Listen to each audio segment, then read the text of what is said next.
Welcome back to BarnesBasics. The fourth problem that we're going to work, the fourth ionic reaction that we're going to work to ultimately write a net ionic equation is a reaction of zinc bromide with calcium hydroxide. And remember that in these exchange type reactions, it's the positive ion that matches with the negative one. So on this other side, we would have zinc hydroxide and calcium bromide.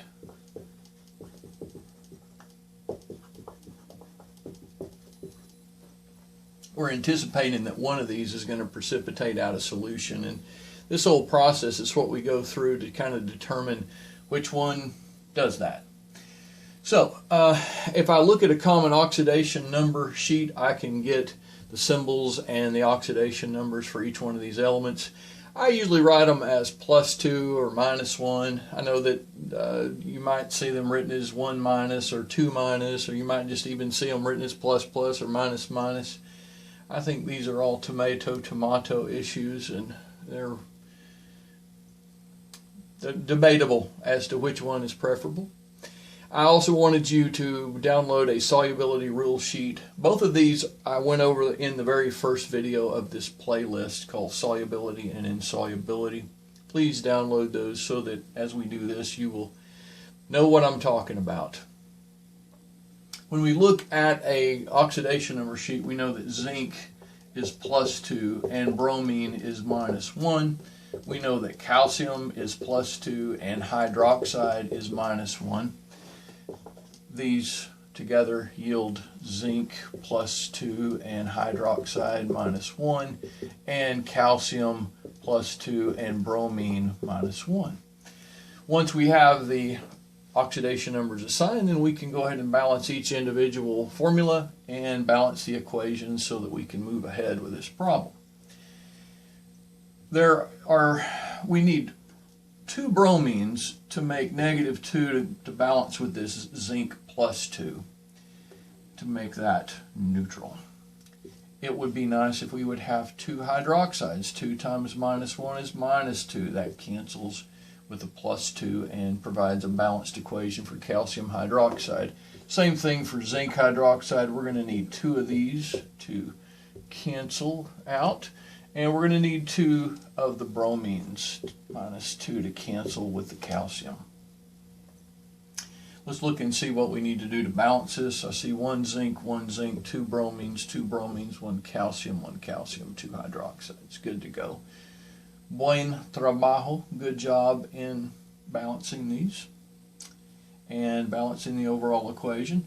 The next thing that we want to do is we want to look at the solubility rules to determine what is going to precipitate out over here. We're mixing 2 solutions. They might be clear, and then whammo, there's this cloudiness that will precipitate to the bottom. We have a solid compound, and one of these is going to be the one in this equation.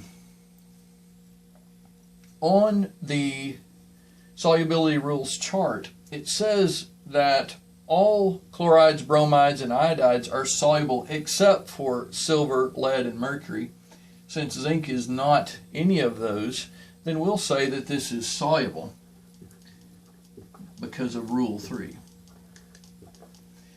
There is a special rule for hydroxides. All hydroxides are insoluble except those of sodium and potassium. Hydroxide of barium and calcium are slightly soluble. So this one's going to be soluble, maybe ever so slightly. Soluble because of the hydroxide rule, which is the 6th one down. That's Rule 6. Zinc hydroxides.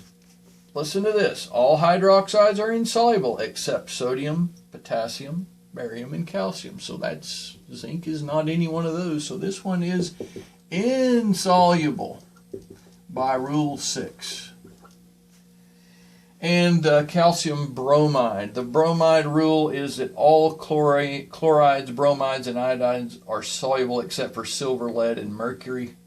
And calcium is not any one of those.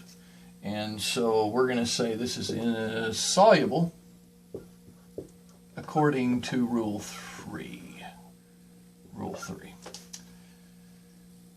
Okay, very good. Well, with that in mind, we know what our precipitant is going to be. We know that in the end, we're going to have zinc hydroxide as a solid. As a solid, right there. That's going to be our precipitant. And so we're going to do a little bit more work to kind of describe what happens here. We're going to write an ionic equation and then the net ionic equation. In the ionic equation, we just drop down all of the ions and the numbers that we have for those ions.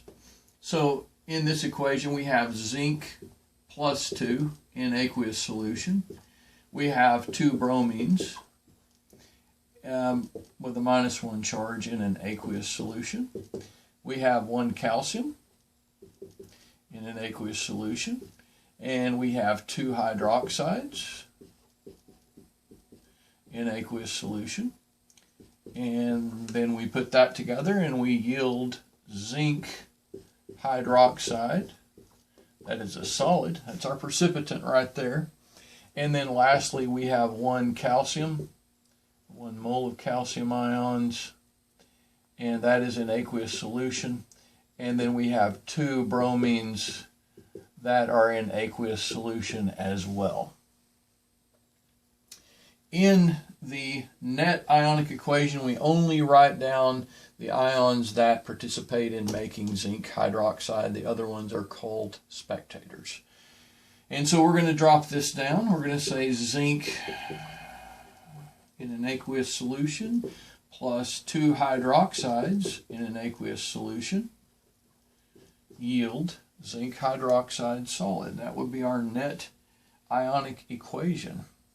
And we would say that the ions that did not participate are called spectators. So in this case, calcium and bromine are the spectator ions. Very good. Net ionic equation. So think about all the things that you learned how to do in this video. You learned how to predict products. You learned how to balance individual formulas, balance a whole equation. You used the solubility rules, and you did an ionic equation, a net ionic equation. That's a lot of work. You did good. That's awesome. Yay.